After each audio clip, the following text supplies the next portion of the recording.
Assalamualaikum everyone. Welcome back to Guria Learns and Teaches. I hope you all are doing well. Imagine कीजिए अगर आपकी ज़िंदगी बहुत peaceful हो, हर दिन एक जैसा हो, अपना कोजी घर हो, अच्छा खाना हो और आपको दुनिया की किसी एडवेंचर से कोई मतलब ना हो, लेकिन एक दिन अचानक कोई आपके दरवाजे पर आए और कहे चलिए आपको एक डेंजरस एडवेंचर पर चलना है। आपका रिएक्शन क्या होगा? बिल्बो बैगिंस का रिएक्शन भी कुछ ऐसा ही था। उसने कभी नहीं सोचा था कि वो ड्रैगन्स, गॉब्लिन्स, ट्रोल्स और जायंट स्पाइडर्स का सामना करेगा, लेकिन इसी जर्नी ने उसे एक ऑर्डिनरी हॉबिट से एक्स्ट्रॉर्डिनरी हीरो बना दिया। आज के लेक्चर में हम द हॉबिट का डिटेल्ड प्लॉट समरी डिस्कस करेंगे। हम स्टोरी को सीक्वेंस के साथ समझेंगे और हर इंपॉर्टेंट कैरेक्टर और क्रीचर का रोल भी एक्सप्लेन करेंगे। तो चलिए अपनी जर्नी शुरू करते हैं। हमारी कहानी शुरू होती है द शायर से। द शायर मिडिल अर्थ का सबसे पीसफुल और ब्यूटीफुल एरिया है। हर तरफ हरियाली, छोटे छोटे घर, खेतों की खुशबू और सुकून भरी जिंदगी। यहाँ रहते हैं हॉबिट्स। लेकिन हॉबिट्स होते क्या हैं? हॉबिट्स मिडिल अर्थ की एक छोटी रेस हैं। इनकी हाइट सिर्फ 2 से 4 फीट होती है। इनके पैरों पर नेचुरली घने बाल होते हैं, इसीलिए ये शूज़ नहीं पहनते। इन्हें गार्डनिंग, फार्मिंग, बर्थडेज, अच्छा खाना और कंफर्टेबल लाइफ बहुत पसंद होती है। एडवेंचर, डेंजर और अननेसेसरी रिस्क्स इन्हें बिल्कुल पसंद नहीं। इसी पीसफुल दुनिया में रहता है हमारा हीरो बिल्बो बैगिंस। बिल्बो एक सिंपल, पोलाइट और रिस्पेक्टेबल हॉबिट है। उसका फेवरेट काम है अपने घर में चाय पीना, बुक्स पढ़ना और आराम की ज़िंदगी गुजारना। उसे बिल्कुल अंदाज़ा नहीं कि उसकी ज़िंदगी अब हमेशा के लिए बदलने वाली है। एग्जाम टिप: द शायर symbolizes peace, comfort and home, while Bilbo represents an ordinary individual who later becomes an extraordinary hero. एक दिन बिल्बो अपने घर के बाहर खड़ा होता है। तभी एक बुजुर्ग शख्स उसके पास आता है। लंबी ग्रे दाढ़ी, लंबी टोपी, हाथ में एक मैजिक स्टाफ और आंखों में अजीब सी विजडम। ये है गंडल्फ द ग्रे। गंडल्फ सिर्फ एक विजर्ड नहीं, वो विजडम, गाइडेंस और होप की सिंबल है। उसे लोग रिस्पेक्ट भी करते हैं और थोड़ा सा डर भी। गंडल्फ बिल्बो से कहता है कि उसके लिए एक एडवेंचर तैयार है। बिल्बो फौरन जवाब देता है, no thank you, we don't want adventures here. ये सेंटेंस बिल्बो की पर्सनैलिटी को परफेक्टली शो करता है। उसे एडवेंचर बिल्कुल पसंद नहीं, लेकिन गंडल्फ मुस्कुराता है जैसे उसे पहले ही पता हो कि बिल्बो का फ्यूचर कुछ और ही लिखा जा चुका है। अगली शाम बिल्बो के घर एक अजीब सीन देखने को मिलता है।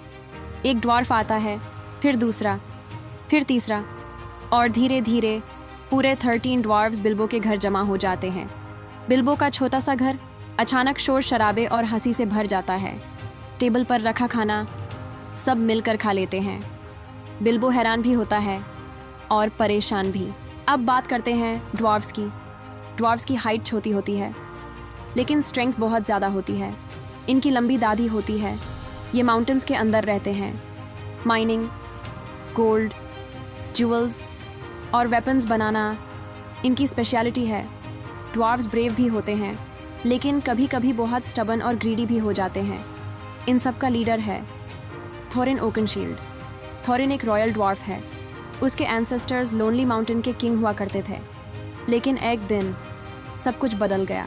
थोरिन बिल्बो को बताता है कि उनके किंगडम पर एक डेंजरस ड्रैगन ने अटैक किया था। उस ड्रैगन का नाम था स्मॉग। स्मॉग ने ड्वार्फ्स का किंगडम छीन लिया, उनका ट्रेजर अपने कब्जे में कर लिया और लोनली माउंटेन पर हुकूमत करने लगा। अब थोरिन और उसके कंपेनियंस का मिशन है अपना किंगडम, अपनी इज्जत और अपना ट्रेजर वापस हासिल करना। लेकिन एक सवाल पैदा होता है, इस डेंजरस मिशन के लिए बिल्बो ही क्यों? गंडल्फ कहता है, because Bilbo has qualities that even he doesn't know he possesses. यानी कभी कभी दूसरे लोग हमारी एबिलिटीज को हमसे पहले पहचान लेते हैं। बिल्बो पहले मना करता है, लेकिन अगली सुबह उसके अंदर कुछ बदल चुका होता है। वो अपना घर छोड़कर एडवेंचर पर निकाल पड़ता है और इसी मोमेंट से उसकी हीरोज जर्नी शुरू होती है। Exam tip: Bilbo's departure from the Shire marks the beginning of the hero's journey, one of the most important concepts in literature. Journey का पहला डेंजरस चैलेंज, 3 ट्रोल्स। डॉर जंगल में ट्रैवलर्स को आग जलती हुई नजर आती है। वहां 3 जायंट ट्रोल्स खाना पका रहे होते हैं। बिल्बो सोचता है कि वो चुप कर उनके पास जाएगा, लेकिन ट्रोल्स उसे पकड़ लेते हैं। थोड़ी देर बाद पूरे ड्वार्व्स भी कैप्चर हो जाते हैं। अब सबकी जान खतरे में होती है। ट्रोल्स डिसाइड करते हैं कि वो इन सबको पका कर खा जाएंगे, लेकिन गंडल्फ अपनी इंटेलिजेंस यूज़ करता है। वो ट्रोल्स की आवाज़ों की नकाल करता है, उन्हें आपस में झगड़ा करवाता रहता है और वक्त गुजरता रहता है। आखिर सनराइज हो जाती है। जैसे ही सूरज की पहली किरण ट्रोल्स पर पड़ती है, वो पत्थर बन जाते हैं। सबकी जान बच जाती है। ट्रोल्स की केव में ट्रैवलर्स को मिलते हैं गोल्ड, फूड, यूजफुल सप्लाईज और कुछ स्पेशल सोर्ड्स। ये सोर्ड्स बाद में स्टोरी में बहुत इंपॉर्टेंट रोल प्ले करते हैं। बिल्बो भी अपनी पहली सोर्ड हासिल करता है। उस वक्त उसे नहीं पता कि एक दिन यही सोर्ड उसकी जान बचाएगी। Part 1 summary. आज हमने देखा द शायर का पीसफुल एनवायरनमेंट, बिल्बो की सिंपल लाइफ, गैंडल्फ का अराइवल, 13 ड्वार्फ्स की अनएक्सपेक्टेड पार्टी, थॉरिन का मिशन, स्मॉग का इंट्रोडक्शन, बिल्बो की हीरोज जर्नी का बिगिनिंग और ट्रोल्स के साथ पहला डेंजरस एनकाउंटर। ये सिर्फ एडवेंचर की शुरुआत है। अभी बिल्बो ने मिडल अर्थ के असल डेंजर्स देखे ही नहीं हैं। अगले लेक्चर में हम देखेंगे Rivendell, Elrond, goblins, Gollum, the magic ring, giant eagles और बियॉर्न। यानी बिल्बो की जर्नी और भी ज़्यादा एक्साइटिंग होने वाली है। अगर आज का लेक्चर पसंद आया हो तो वीडियो को लाइक, शेयर और सब्सक्राइब ज़रूर करें। अल्लाह हाफिज़।